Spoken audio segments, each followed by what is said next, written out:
Welcome to MSP subscribers. पढ़ना है तो मन से पढ़ो और मन से पढ़ने के लिए एमएसपी को सब्सक्राइब करो। तो हेलो दोस्तों, कैसे हो? स्वागत है तुम्हारा मेरी इस नई वीडियो में, हाउ टू ऑर्गेनिजम्स रिप्रोड्यूस। तो इसमें हम बेसिकली बात करने वाले हैं कि कितने तरह तरह के रिप्रोडक्शन होते हैं, और इसमें ज़्यादातर हम बातें करेंगे ए सेक्सुअल रिप्रोडक्शन के बारे में। अगर तुमने इससे पहले वाली मेरी वीडियो नहीं देखी जिसमें हमने बात किया था रिप्रोडक्शन का डिफिनेशन और उसके बारे में और डीएनए के बारे में, जिसका जानना तुम्हारे लिए बहुत ही इम्पोर्टेंट है, तो तुम अगर नहीं देखे हो पिछले वाली वीडियो मेरी तो जाकर देख लो, और देख चुके हो तो बहुत बढ़िया, तुम्हारे लिए बहुत बढ़िया। तो चलो हम स्टार्ट करते हैं। टाइप्स ऑफ रिप्रोडक्शन, इसके बारे में तुमने क्लास 8 में या फिर 8 में नहीं 7 में तो पढ़ा ही होगा कम से कम, और जो नहीं पढ़े उसका तो पता नहीं। ए सेक्सुअल, सेकेंड सेक्सुअल, ठीक। तो तुम्हें तो इसके बारे में ज़्यादा बात तो नहीं करेंगे हम, क्योंकि तुम्हें इसके बारे में पता ही होगा, और नहीं पता तो फिर भी मैं बता देता हूँ तुम्हारी जानकारी के लिए कि असेक्सुअल रिप्रोडक्शन में सिंगल पेरेंट इन्वॉल्व होता है।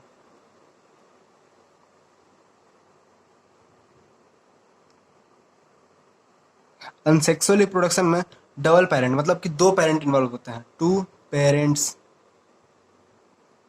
Are involve.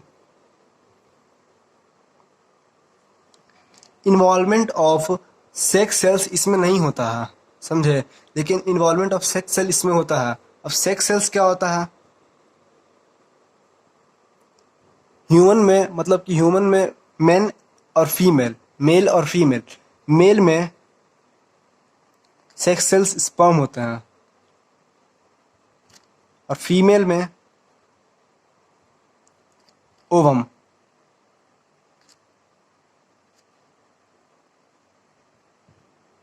समझे, मेल में स्पर्म, फीमेल में ओवम। इन दोनों के इन्वॉल्वमेंट से, और इन दोनों को ही हम लोग बोलते हैं सेक्स सेल्स, याद रखना, सेक्स सेल्स। इन्वॉल्वमेंट से एक न्यू ऑर्गेनिज्म रिप्रोड्यूस होता है और उसे हम फीटस बोलते हैं, जो कि बड़ा होकर बेबी बन जाता है। तो इतनी बातें तुम्हें समझ में आई होंगी। सेक्सुअल और एसेक्सुअल में क्या डिफरेंस होता है, इसमें सिंगल पेरेंट इन्वॉल्व होते हैं, इसमें डबल पेरेंट इन्वॉल्व होते हैं। तो चलो अब हम आगे बात करेंगे ए सेक्सुअल में कितने तरह के मेथड्स होते हैं, how many types of method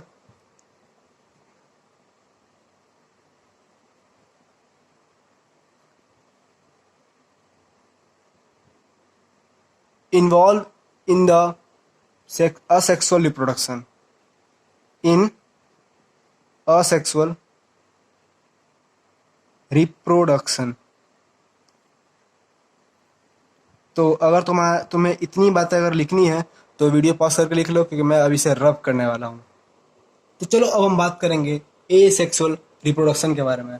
इसमें कितने तरह के मेथड होते हैं और कौन कौन तरीके से ए सेक्सुअल रिप्रोडक्शन में प्रोडक्शन होता है।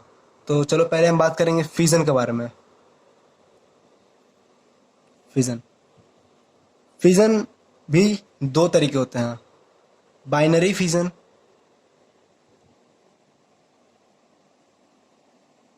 और मल्टीपल फिजन।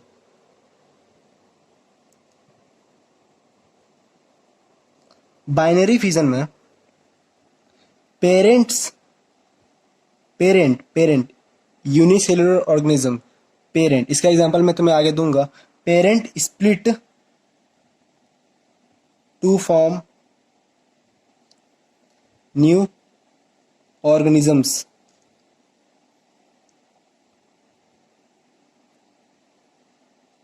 ठीक, ये तुम्हारा बाइनरी फिजन का। Single parent split to form new organisms. और मल्टीपल फिजन में parents split to form many organisms, many new organisms. पहले तो तुम इनका डिफिनेशन लिख लो, क्योंकि बाद में अगर तुम्हें मैंने इसका मतलब समझा दिया तो तुम नहीं लिखने वाले, मुझे पता है। तुम सोचोगे मैं तो होशियार बन गया, सब याद हो गया, कल होते होते तुम सब भूल जाओगे। इसलिए पहले तुम इन दोनों के बारे में लिखो parent split to form new organisms, parent split to form many new organisms. इन दोनों के मतलब पहले लिख लिए, ठीक है। पहले चलो बाइनरी फिजन का एग्जांपल देता हूँ यहाँ पे। अमीबा, अमीबा इसके बारे में तुमने कभी कभी ना कभी सुना ही होगा। तो अमीबा एक यूनिसेल्युलर ऑर्गेनिजम्स है। यूनिसेल्युलर का मतलब अगर नहीं पता तुम्हें तो वो होता है single cell. Unicellular, single cell, single cell मतलब सिर्फ और सिर्फ एक सेल से ये बना हुआ है, सिंगल सेल।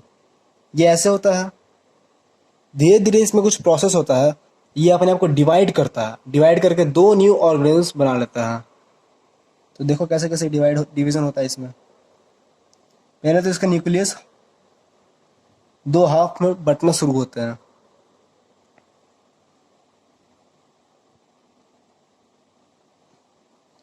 फिर इसके न्यूक्लियस अपने अंदर ही में ही इसको अपने आप को बांट लेते हैं।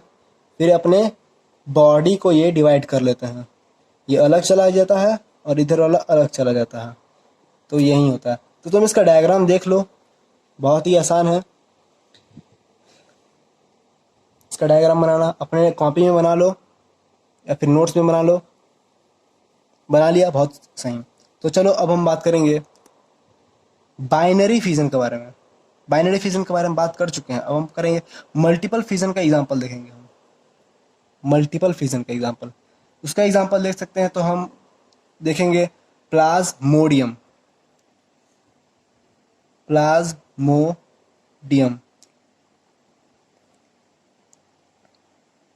ये कुछ ऐसे रहता है।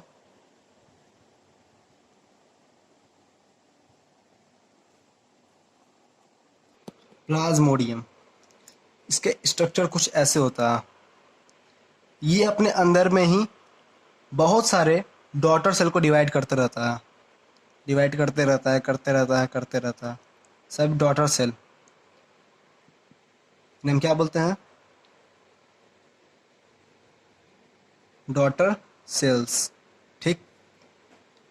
लेकिन जब इसका टेंडेंसी हो जाता है, मतलब कि ये पूरा फुल हो जाता है, इसमें डॉटर सेल का अब डिवाइड होने की क्षमता खत्म हो जाती है, तो ये ब्रस्ट हो जाता है, ये वहाँ से फट जाता है। फटने के बाद सभी डॉटर सेल आज़ाद, मतलब कि इसमें से निकल जाते हैं और वो अपने आप को वापस से ऐसा बनाते हैं, वापस से।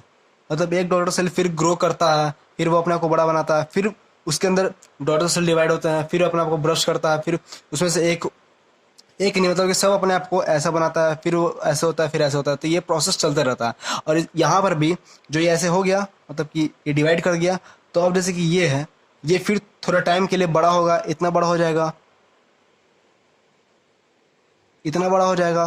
फिर उसके बाद ये अपना न्यूक्लियस डिवाइड करेगा, न्यूक्लियस डिवाइड करने के बाद फिर ये अपना बॉडी डिवाइड करते रहेगा, करते रहेगा। ऐसा प्रोसेस चलते रहता है, हमेशा चलते रहता है। तो इतनी बातें समझ में आई।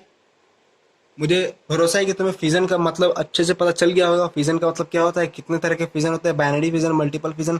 तो चलो अब हम आगे बात करते हैं बडिंग के बारे में। तो मैं वीडियो पॉज करके यहाँ पर रब करने जा रहा हूँ, तुम्हें लिखना है तो लिख लो। चलो तो अब हम बात करेंगे बडिंग के बारे में।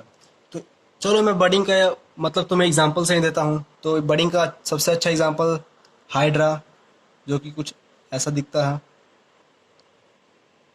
ठीक।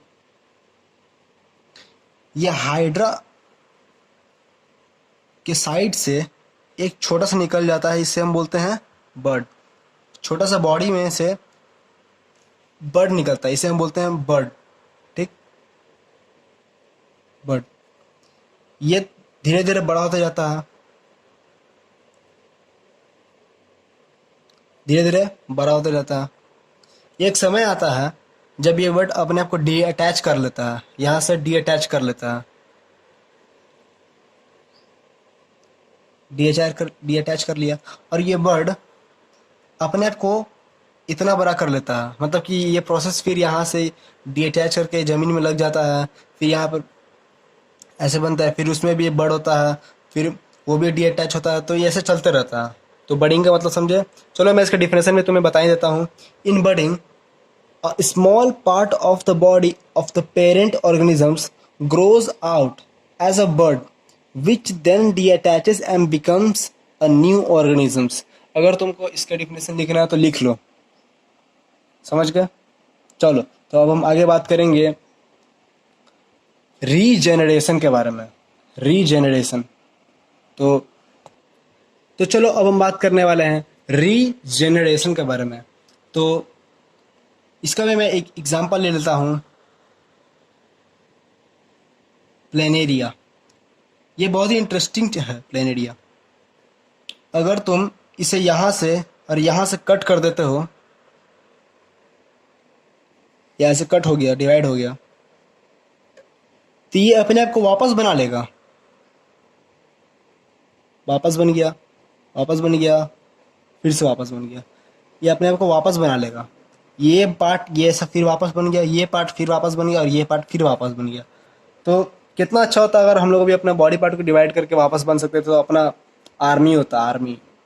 कोई नहीं, सब में ऐसा फीचर नहीं होता है, रो मत।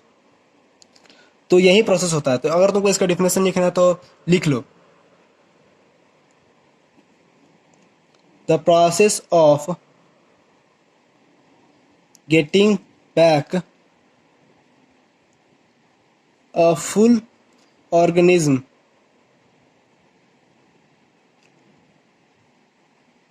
from its body parts is called regeneration।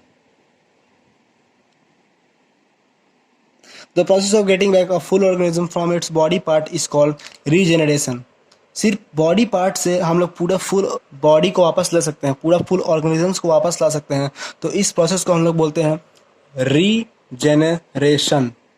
ठीक, तो तुम इसका डिफिनेशन लिख लो अपने नोट्स में, और इसका डायग्राम ये बना लो। इसे हम लोग बोलते हैं